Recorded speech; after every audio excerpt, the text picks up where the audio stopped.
आनंद सागर का लहराए, आनंद सागर का लहराए, पार न कोई पाता। मैं तो हो गई इनकी पुजारी, ये है मेरे दाता। बोलो जय जय जय जय जय, बोलो गुरुदेव की जय, बोलो जय जय जय जय जय, बोलो गुरुदेव की। गुरुवर मेरे दिल में बसे हैं, गुरुवर मेरे दिल में बसे हैं, इन्हें झुकाऊं माथा। मैं तो हो गई इनकी पुजारी, ये है मेरे दाता। बोलो जय जय जय जय जय, बोलो गुरुदेव की जय। दुनिया का सुख रास आई जब से तुमको देखा, सौभाग्य सौभाग्य रटते चमके उठी चित्रलेखा। दुनिया का सुख रास आई जब से तुमको देखा, सौभाग्य सौभाग्य रटते चमके उठी चित्रलेखा। गुरु साथ है वही साधना, गुरु साथ है वही साधना, वही दिए वही ज्ञाता। मैं तो हो गई इनकी पुजारी, ये है मेरे दाता। बोलो जय जय जय जय जय, बोलो गुरुदेव की जय, बोलो जय जय जय जय जय, बोलो गुरुदेव की जय। गुरुवर मेरे दिल में बसे हैं, गुरुवर मेरे दिल में बसे हैं, इन्हें झुकाऊं माथा। मैं तो हो गई इनकी पुजारी, ये है मेरे दाता।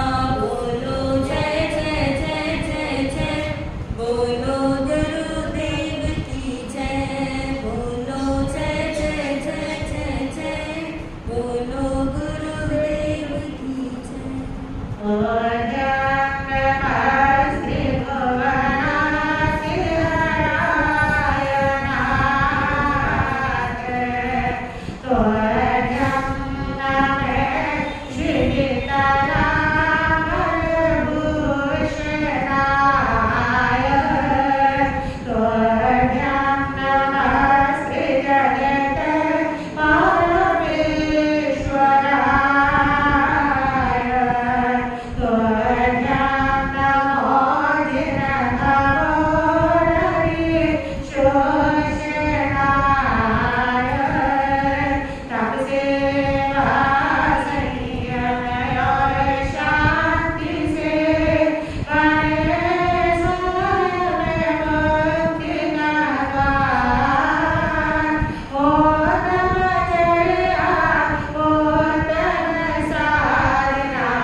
पावन चरण कमलों में वंदन नमस्कार नमस्कार करने के पश्चात उपस्थित भव्य आत्माओं, सुन रहे हैं आप 9 पुण्य के बारे में।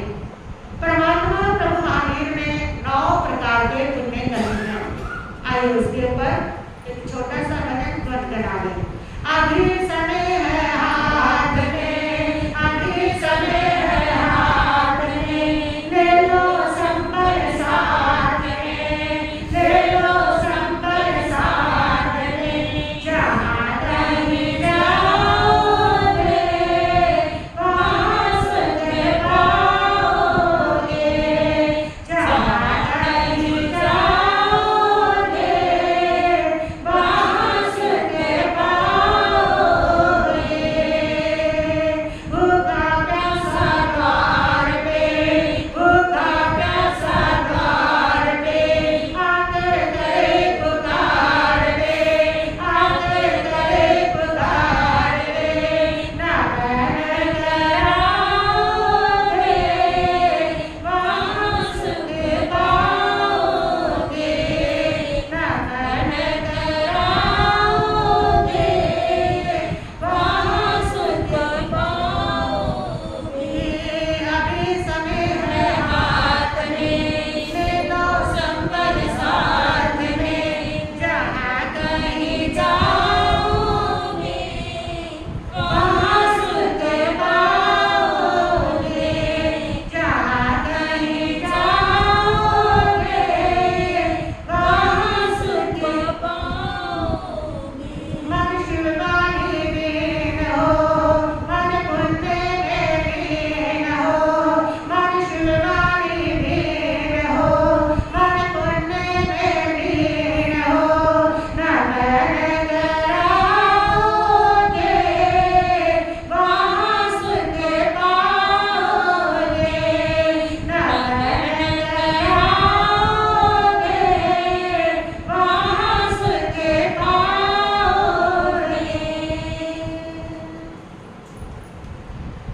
आज हम जिस पुण्य की बात कर रहे हैं वह पुण्य है नमस्कार पुण्य।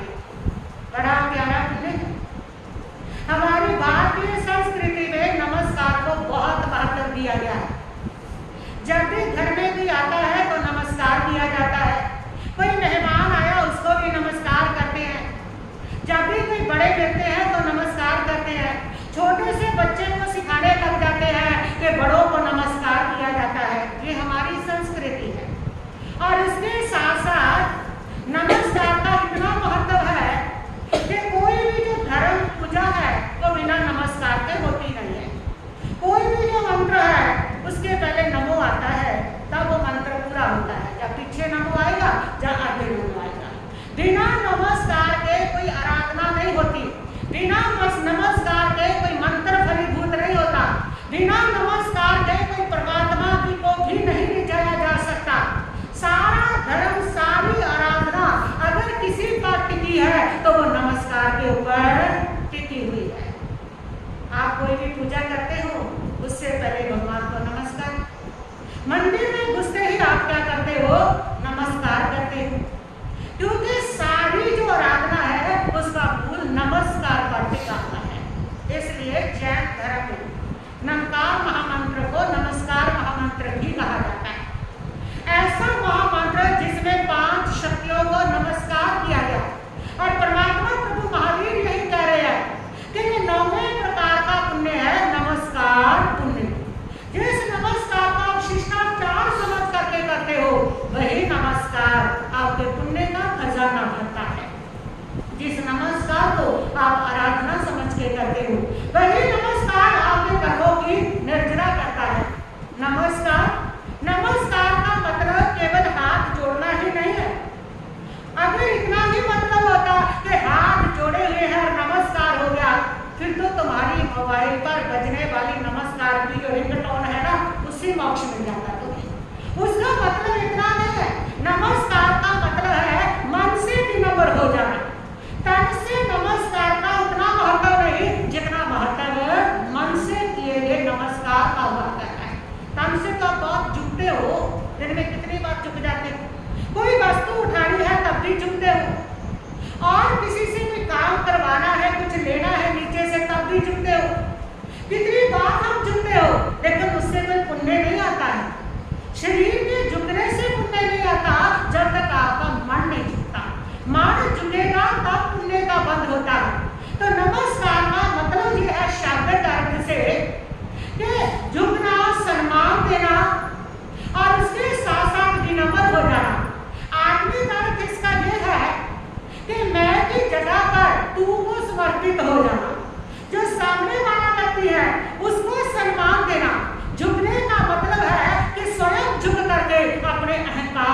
तोड़ना। जब तक अहंकार नहीं झुकेगा, कोई इंसान मन से नहीं झुकेगा। वो तन से झुक सकता है लोक लज्जा के कारण, वो तन से झुक सकता है दिखावे के कारण, वो तन से झुक सकता है स्वार्थ के कारण, लेकिन मन से नहीं झुकेगा। और मन से जब भी नहीं झुकेगा तब उसके पुण्य का बंद होता है, और उसी को नमस्कार पुण्य कहा है। जब मन से बिना बंद हो जाते हैं, जब मन से किसी को सम्मान देते हैं, आप देखिए तो सही, जब कोई आपको नमस्कार करता है ना, आपके चेहरे पे खुशी आ जाती है, आंखों में चमक आ जाती है, और उसके खाते में पुण्य क्या हो जाता है, जमा हो जाता है। और आप जब किसी को नमस्कार करते हो तब भी आप देख लेना कि उसके चेहरे पर खुशी आती है, आंखों में चमक आती है, और आपके खाते में पुण्य क्या हो गया है, जमा हो गया है। नमस्कार करने से मिलता क्या? जब किसी पंडित से पूछा तो उसने कहा कि दोनों जो हाथ है वो जुड़ जाते हैं तो झगड़ा समाप्त हो जाता है। नमस्कार से इतना तो सामने गिर जाता है। नमस्कार से जैसे ही दोनों हाथ जोड़ लिए तो झगड़ा क्या हो गया, समाप्त हो गया। घर में दो जाने झगड़ रहे हैं, प्रेम से अगर हाथ जोड़ लिए, अगर गुस्से से जोड़ोगे कि जोड़े तुझे हाथ, फिर तो झगड़ा बढ़ेगा। लेकिन अगर विनम्रता से दोनों हाथ जोड़ लिए ना तो झगड़ा वही समाप्त है। जितने घर में झगड़े हैं वो अहंकार के तो झगड़े हैं, वो ईगो के तो झगड़े हैं कि मेरी बात का माने, मेरी बात नीचे क्यों पड़े, मैं क्यों झुकूं, मेरी बात को तुमने क्यों काटा, मेरी बात के ऊपर रहनी चाहिए। जितने झगड़े हैं, चाहे वो पति पत्नी का झगड़ा है, सास बहू का झगड़ा है, बाप बेटे का झगड़ा है, भाई भाई का झगड़ा है, जितने भी झगड़े हैं आपके घर के अंदर ना, वो सारे झगड़े अहंकार के कारण है। और जैसे ही कोई एक दूसरे के प्रति विनम्र हो जाए, झुक जाए, तो झगड़ा समाप्त है। तो नमस्कार का पुण्य बढ़ ही जाया करता है जब आप किसी को मन से नमस्कार करते हो। ये मन का व्यायाम है, शरीर का व्यायाम करते हुए आपकी शरीर पुष्ट होता है। लेकिन जब नमस्कार करते हो तब आपका शरीर भी पुष्ट होता है वंदना करने से, और आपकी आत्मा भी पुष्ट होती है, आपकी आत्मा भी श्रेष्ठ बनती है। इसलिए परमात्मा ने 9 प्रकार के पुण्य ने नमस्कार को भी पुण्य के रूप में रखा है कि ये भी एक प्रकार का पुण्य है। इसमें शरीर का उतना महत्व नहीं जितना मन से विनम्र होने का महत्व है। जब तुम सामने वाले को सम्मान देते हो तो तुम पुण्य मानते हो। भगवान नेमिनाथ के जीवन की घटना, जैन धर्म कहता है भगवान कृष्ण, भगवान नेमिनाथ, ये दोनों आपस में चाचा ताऊ के बेटे थे। और भगवान नेमिनाथ एक बार गिरनार पर्वत पर बैठे हुए थे और कृष्ण महाराज के पास ना बहुत बढ़िया नस्ल का घोड़ा आया। उनके 2 बेटे शांब और पालक दोनों इस घोड़े को लेना चाहते थे। शांब ने कहा पिताजी ये घोड़ा मुझे दे दीजिए, पालक ने कहा नहीं पिताजी ये घोड़ा मुझे लेना है। अब बढ़िया नस्ल का घोड़ा एक आया है, लेने वाले 2 बेटे खड़े हैं, अब करें तो क्या करें, किसको दे? एक को देता है तो दूसरे को पक्षपात लगता है, उसको देता है तो उसको पक्षपात लगता है, उसके दिल को ठेस पहुंचेगी। तो उन्होंने एक निर्णय ले लिया। उन्होंने कहा कि देखो घोड़ा मेरे पास एक है, लेने वाले 2 दोनों ही बराबर प्रिय हो मुझे, अब मैं किसको दूं किसको ना दूं? तो चलो मैं प्रतियोगिता रखता हूँ कि भगवान नेमिनाथ को जो सबसे पहले वंदना करके आएगा ना उसको घोड़ा मिल जाएगा। और शाम को ये बात हुई थी और भगवान नेमिनाथ जी तो गिरनार पर्वत पर विराजमान थे, और इधर जो पालक है वो तो 12 बजे उठा रात को कि मैं पहले वंदना कराऊं, शापना कराई। और वो चल पड़ा, इतना ऊंचा पर्वत चढ़ते चढ़ते वो मन ही मन बढ़ाने लगा कि भगवान नेमिनाथ को द्वारका में जगह नहीं मिलती थी क्या? इतने ऊंचे पर्वत पर चढ़ करके बैठ गए हैं, थक गया हूँ, पसीना पसीनी हो गया हूँ, बुरा हाल हो गया है, और ऐसे भन बनाता हुआ गया और भगवान को वंदना करके आ गया। और शाम जब सुबह उठा तो उसने खा तुरंत वही प्लेना करके आसन विछा करके प्रभु को वहीं से उठ करके 3 बार भाव से वंदना नमस्कार की। और इतने में पालक आया और पालक ने कहा पिताजी ये आलसी ये निकम्मा अभी तक घर में बैठा है, मैं तो वंदना करके भी आ गया, इसलिए घोड़ा मुझे मिलना चाहिए। श्री कृष्ण ने कहा ऐसे घोड़ा नहीं मिलेगा। भगवान नेमिनाथ को पूछ के होगा कि सबसे पहले वंदना किसने की, किसकी वंदना आपने स्वीकार की है? तो उनसे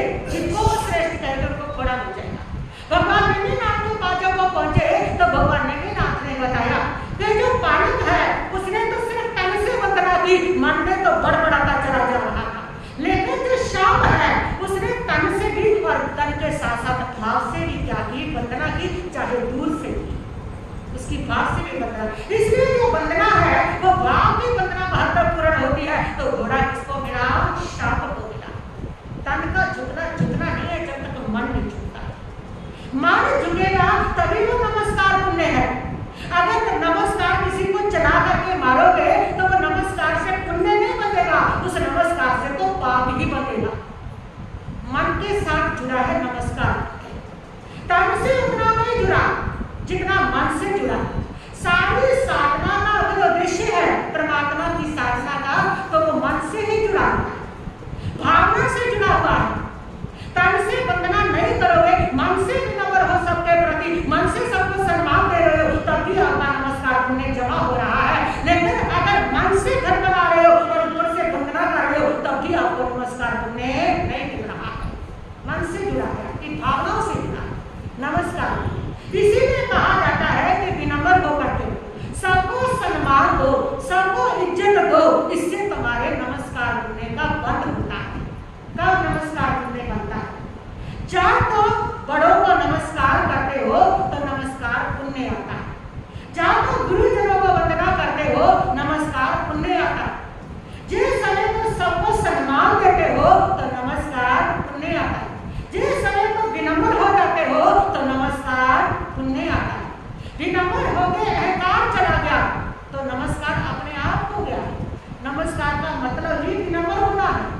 क्रिया इसीलिए दी गई है झुकने की कि इस विनम्रता से तुम्हारी आत्मा बोध ले ले कि मुझे झुकना है, मेरा अहंकार टूट जाए। इसीलिए वो झुक करके नमस्कार करने की क्रिया होता है कि उससे हमें हमारा अहंकार टूटे। जब जब किसी के पैरों में झुकेंगे, पड़ेंगे, धीरे धीरे धीरे हमारी आत्मा में विनम्रता आ जाएगी, हमारा अहंकार टूट जाएगा। इसीलिए वो सारी विधि बनी। लेकिन वो सारी विधि, वो बाहर की क्रियाएं, अगर उसके साथ मन का भाव नहीं जुड़ा हुआ, बिना भावना के वो सारी की सारी परमात्मा कहते हैं काया कलेश है, वो पुण्य का कर्म की लज्जा का हेतु नहीं बना करती है। ये सारी क्रियाएं तो इसीलिए बताई जाती है, इससे तुम भाव तक पहुंच सको। वो जो क्रिया करने वो तुम्हारे आचरण में आए, तुम्हारी आत्मा वैसी बन जाए, उसके लिए ये सारी जो क्रिया है वो की जा सकती है। प्रभु से पूछा, प्रभु नमस्कार करने से इंसान को क्या मिलता है?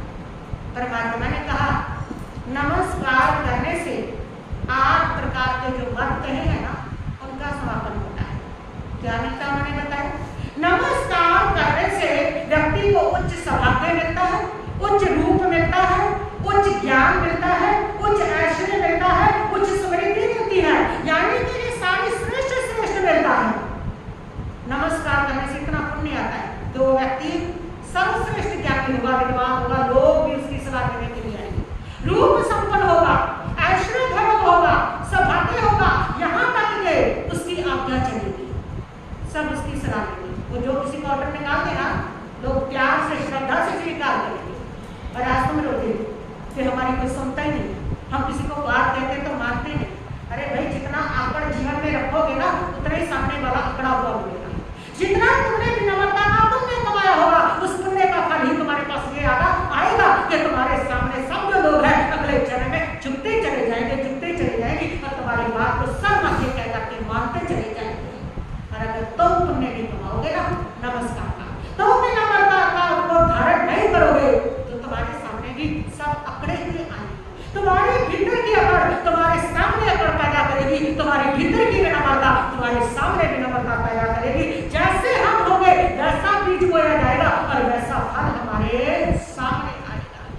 देख लो हम क्या करते हैं, अकड़े हुए रहते हैं, मैं क्यों झूठूं? 2 जनों का झगड़ा सास बहू का तो मैं क्यों झूठूं? पति पत्नी का झगड़ा है तो मैं क्यों झूठूं? अब मैं क्यों झूठूं? और फिर रोते हो कि मेरे सामने कोई नहीं झूठता।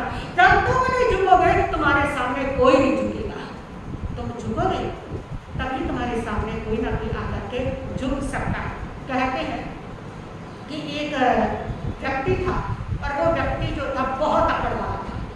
उसने कसम खाई थी कभी झुकना ही नहीं और वो झुकता ही नहीं था। इसलिए लोगों ने ना उसका नाम अकड़ू राम भी रख दिया था। ये तो अकड़ू राम, इसकी गर्दन तो कभी भी झुकती नहीं।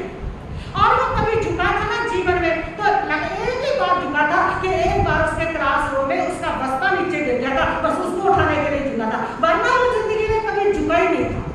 और वो कहता था कभी झुको भी मत, तो भगवान के आगे भी नहीं झुकता था। वो कहता था भगवान के आगे सारी दुनिया झुक तो रही है, अगर मैं एक नहीं झुकूंगा तो भगवान को क्या फर्क पड़ने लगा है। अगर कोई कहने देता था भगवान को तो झुक ले, यही सवाल जवाब होता था उसका, नहीं झुकता था वो किसी के आगे। और वो कहता था झुकने वाला तो मूर्ख, क्यों झुके हम, झुकने वाले के सिर पे तो जुतियां आती है, क्यों झुके हम, क्यों हम किसी के आगे छोटा बने। और छोटा बनने की जरूरत नहीं, सीधे चलो, पकड़ करके चलो, आंख में आंख डाल के बात करो, क्यों झुके। कोई उसका एक मात्र लक्ष्य था, झुकना ही नहीं था उसको। और एक बार इस नगर के अंदर एक संत आ गया, और संत आए तो उसने उपदेश दिया कि जो झुकता है ना वही पाता है। एक वृक्ष जिसके ऊपर फल ज्यादा आ जाते हैं वो झुक जाता है, इसलिए जो झुकता है वो पाता है। आप देखिए कि एक बार एक घड़ा था, उस घड़े के ऊपर एक कटोरी पड़ी हुई। उस कटोरी ने घड़े से एक शिकायत के घड़े भाई तेरे बीच में भी भाई भतीजा बात चलता है, तुम्हारे बीच में भी राजनीतियां चलती है। उसने कहा क्यों, क्या हो गया है। उसने कहा देखा नहीं, जो भी आता है सबको पानी देता है, सबको पानी देता है, मैं तेरी छोटी बहन सारा दिन तेरे पास ऊपर बैठी रहती हूँ, लेकिन तू मुझे कभी भी पानी नहीं पिलाता। उसने कहा कि बहन इसमें मेरी कोई गलती नहीं, जो आते हैं वो झुकते हैं और मैं पानी से भर देता हूँ, तू सिर पे सवार बैठी है, जब झुकी नहीं तो पानी कैसे भरूं, तू झुक के देख तेरे अंदर भी ठंडा ठंडा पानी भरेगा। कटोरी नीचे आई, झुकी और घड़े ने लबालब पानी भर दिया। ऐसे ही जब तुम झुकते हो किस्मत तुम्हारे लबालब तुम्हारे पुण्य को भर देती है, तुम्हारे सौभाग्य को भर देती है। जो अकड़ करके बैठता है वो कुछ नहीं पाता। उस महात्मा ने बताया कि वही भरता है जो झुकता है। इसलिए जीवन में झुको। लेकिन उस अक्रूराम ने जब ये कथा सुनी, उसने कहा महाराज मैं नहीं मानता इस बात को, झुकने से सब मिलता है। अरे मेहनत से मिलता है, मेहनत से, मेहनत करेंगे तो सब मिलेगा, और बिना मेहनत के कुछ नहीं मिलने वाला। झुकने झुकने से कुछ नहीं मिलता, मैं तो कभी झुकूंगा ही नहीं। महात्मा ने इसको बहुत समझाया, लेकिन वो नहीं माना। महात्मा ने कहा कोई बात नहीं, तेरा जीवन कभी ना कभी तुझे सिखा देगा कि झुकने से मिलता है या मेहनत से मिलता है, सीख लेगा तू भी। और एक समय ऐसा आ गया कि उस नगर के अंदर, गांव के अंदर एक सेठ आया। उस सेठ ने कहा इस नगर में जिसकी सबसे बढ़िया फसल होगी ना, मैं उसको 10 बीघा जमीन इनाम दूंगा। और तब वो व्यक्ति अक्रूराम और एक और था रघुनाथ, उन दोनों ने खूब मतलब कि अपनी जमीन ली। और जमीन लेने के बाद अक्रूराम उसने खूब मेहनत की, दिन रात मेहनत की। उसने कहा मैं मेहनत से बढ़िया फसल करूंगा, लेकिन कभी किसी से पूछा नहीं, झुका नहीं, किसी से आशीर्वाद नहीं लिया, किसी से सलाह नहीं ली, राय नहीं ली, अपने अंदर में अपनी फसल करता गया, करता गया, करता गया, करता गया, जैसी आती थी करता गया। दूसरा जो व्यक्ति था उसने सबसे पहले भगवान से आशीर्वाद लिया, गुरुजनों से आशीर्वाद लिया काम शुरू करने से पहले।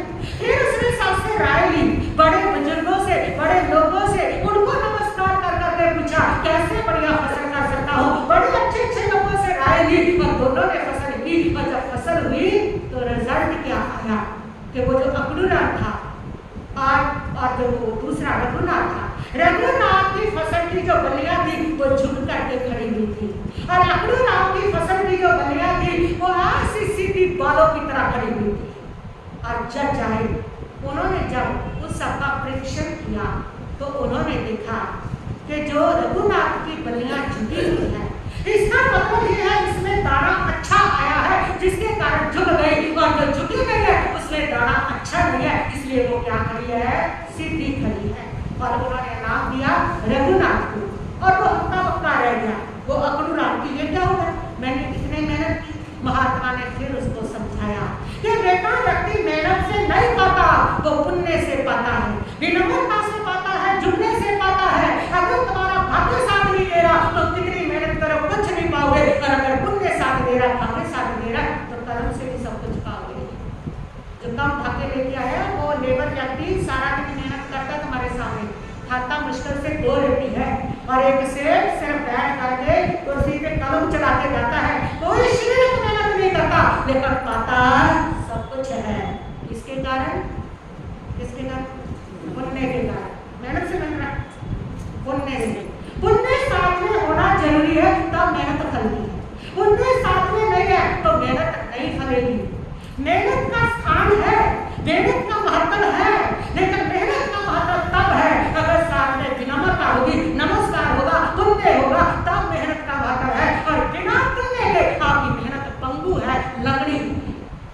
मेहनत के साथ साथ पुण्य का होना भी जरूरी है। और वो पुण्य आता है नमस्कार करने से। इसीलिए तो हमारा कोई भी मेहनत करने जाते हो ना, काम करने जाते हो, इसीलिए पहले नमस्कार करके जाते हो। लेकिन मेहनत सफल होगी नमस्कार से। इसीलिए पहले भगवान को नमस्कार करने जाओगे, गुरुओं को नमस्कार करने जाओगे, और फिर माता पिता को नमस्कार करते जाते हो। इससे क्या मिल जाएगा? आपको पुण्य मिल जाएगा। तब किसी काम की शुरुआत करते हो। उसका मतलब यही होता है कि जिस काम में मेहनत करने जा रहे हो ना, उस काम में तभी सफलता मिलेगी जब पहले नमस्कार का पुण्य लेकर के चलोगे। नमस्कार के पुण्य कब कब होता है मैंने आपको बताया। जब बड़ों को नमस्कार करते हो, माता पिता को नमस्कार करते हो तो पुण्य आता है। इसलिए माता पिता को नमस्कार करने में शर्म महसूस मत करो। आज की पीढ़ी को तो शर्म आती है। पूछो, सुबह माता पिता के नमस्कार करते हो? महाराज जी नहीं करते। क्यों? शर्म आती है। जहाँ शर्म करनी चाहिए वहाँ नहीं करनी, जहाँ नहीं करनी चाहिए वहाँ क्या आती है? शर्म आती है। उस माता पिता के सामने बैठ करके पिक्चर देख लेंगे, रीलें देख लेंगे, सिगरेट भी पी लेंगे, नशे के सामने बैठने कर लेंगे, तब शर्म नहीं आएगी। लेकिन अगर नमस्कार करना है तब क्या आती है? शर्म आती है। किधर जा रही है हमारी सोच? किधर जा रही है हमारी पीढ़ी? पहले जो लोग होते थे वो नमस्कार बड़ों को करते ही करते थे, लेकिन आज के लोग नमस्कार से गुरेज करने लगे। इसलिए उनका पुण्य कमजोर हो रहा है, भाग्य कमजोर हो रहा है, स्ट्रगल बढ़ रही है जीवन में। फिर कहते हैं कि हमारा सा बड़े दुख बढ़ गए हैं, बड़ा स्ट्रगल बढ़ गया है, बड़ा जीवन के अंदर संघर्ष बढ़ गया है। अरे पूरा जीवन ही उल्ट के बैठे हो तुम, पूरे जीवन की दिशा पलट रखी है तुमने, और उससे दुख नहीं आएगा, संघर्ष नहीं आएगा तो और क्या होगा? प्रभु पुकार पुकार के कह रहे हैं इन पुण्यों का सेवन करो, तुम्हारे जीवन से सारे संघर्ष, सारे दुख और सारे संकट अपने आप समाप्त हो जाएंगे। यही एक रास्ता है उन दुखों को समाप्त करने का, और कोई रास्ता है भी नहीं। तो हमारे दिन की शुरुआत ही जो है वो ही पुण्य से नहीं होती, तो दिन में पुण्य आपका आएगा कहाँ से? पहले जब जो करते थे उनकी दिन की शुरुआत भी पुण्य से होती थी, और उनके दिन का समापन भी पुण्य से होता था। रात को भी नमस्कार महामंत्र का स्मरण करते हुए, परमात्मा का स्मरण करते हुए सोते थे। आप शुरुआत भी मोबाइल की रीलों से, और रात को सोना भी मोबाइल की रीलें देखते देखते।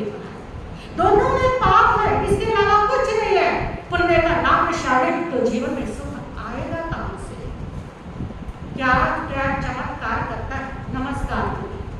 जिस समय तुम गुरुजनों को नमस्कार करते हो उस समय तुम्हारे जीवन में बुद्धि की, अकल की वृद्धि होती है। जिस समय तुम माता पिता को नमस्कार करते हो उस समय तुम्हारे जो ग्रह है, जो कष्ट है वो समाप्त होते हैं।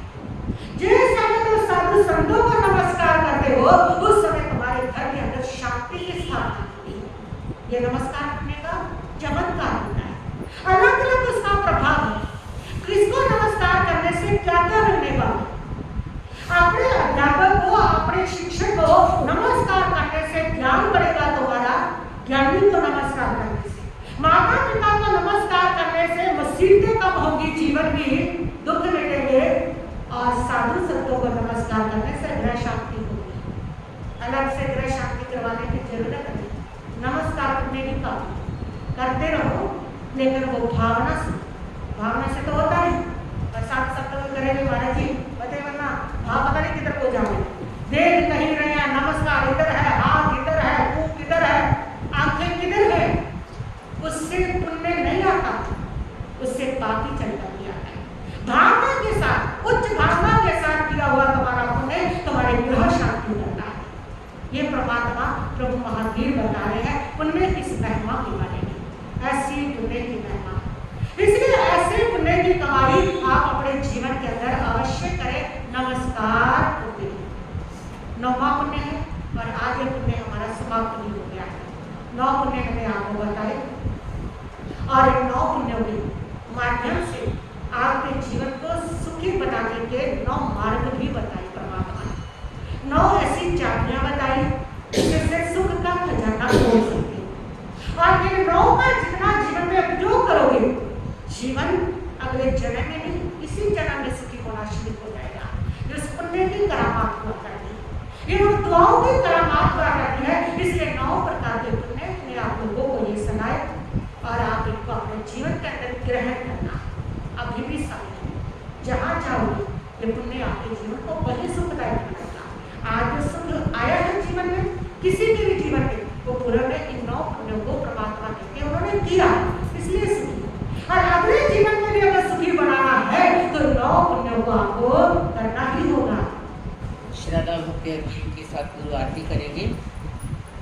ओम जय गुरु मैया श्री हेम कुंवर मैया, चरण शरण में आए, चरण शरण में आए, पार करो नैया।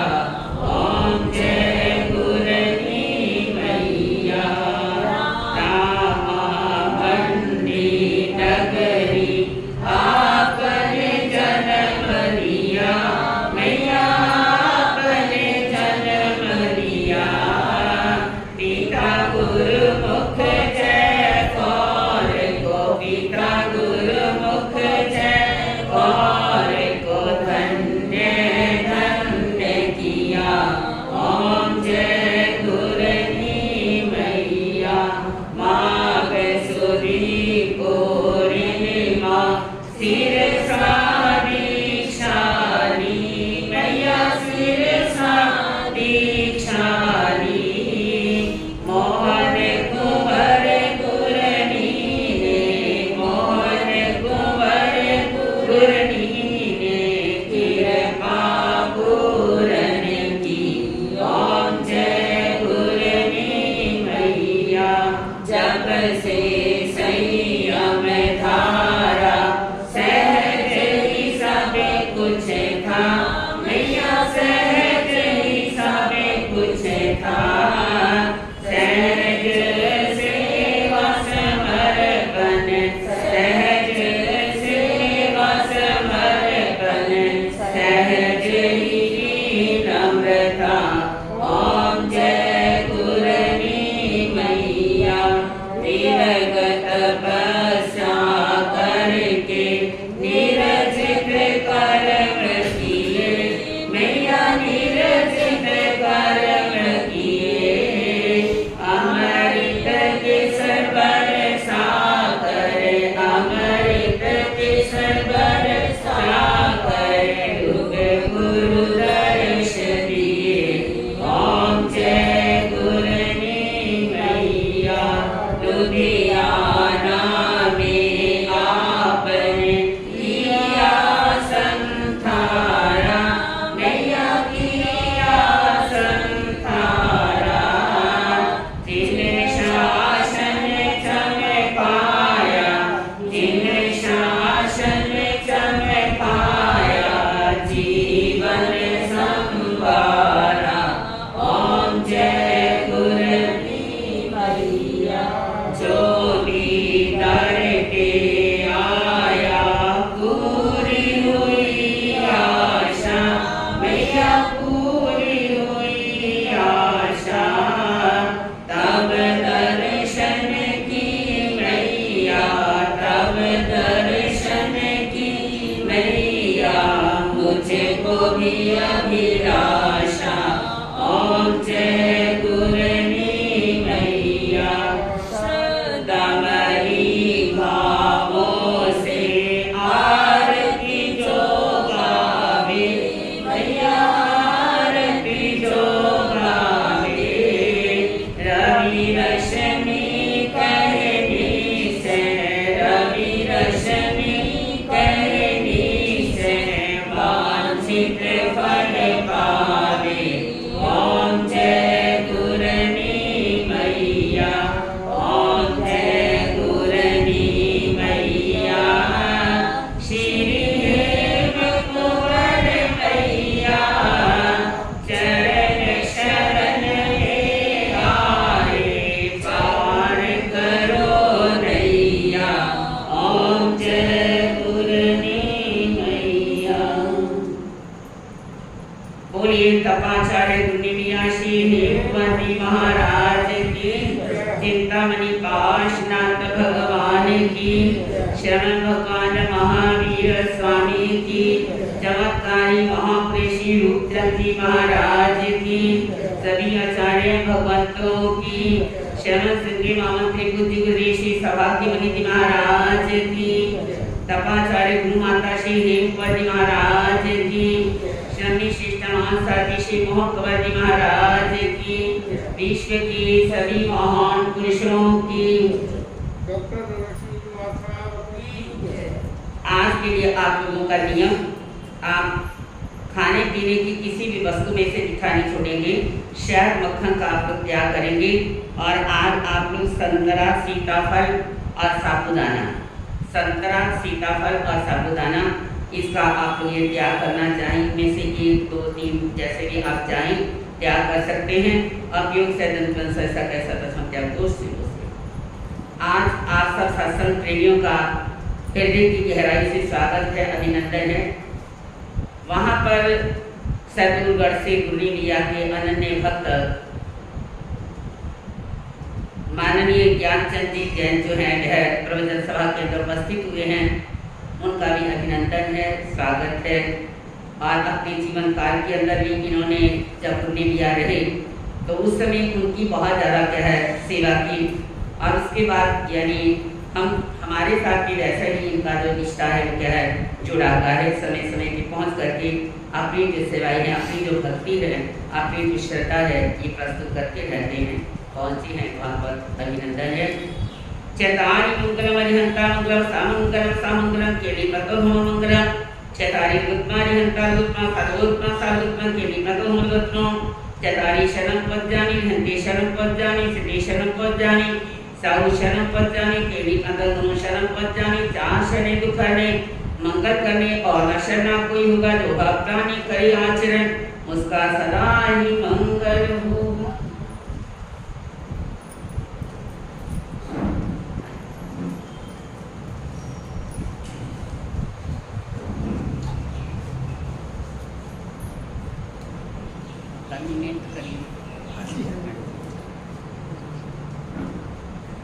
साइड में करना।